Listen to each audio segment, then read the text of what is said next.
Hmm. Pinagpalang umaga po sa ating lahat para sa ating pangaraw-araw na talata. Tayo ngayon ay nasa Genesis Kapitulo 9, versikulo 24 hanggang 29. Nang matauhan si Noe at malaman ang ginawa ng bunsong anak, sinabi niya, "O ikaw Kanaan, ngayon susumpain. Sa iyong kapatid ay paaalipin." Sinabi pa niya, "Purihin si Yahweh ang Diyos ni Sem. Itong si Kada ay maglilingkod kay Sem." Ang buhay naman ni Japet ay uunlad at darami pati ang kanyang anak. Sa lahi ni Sem siya ay papipisan at paglilingkuran din nitong si Kanaan.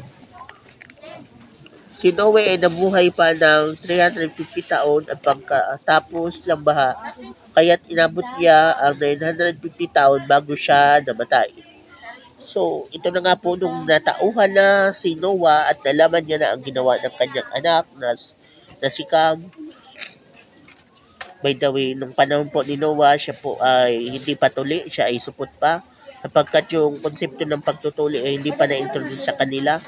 At nakita ni Cam ang kahubaran ng kanyang tatay at nagpatulong ito sa kanyang mga kapatid.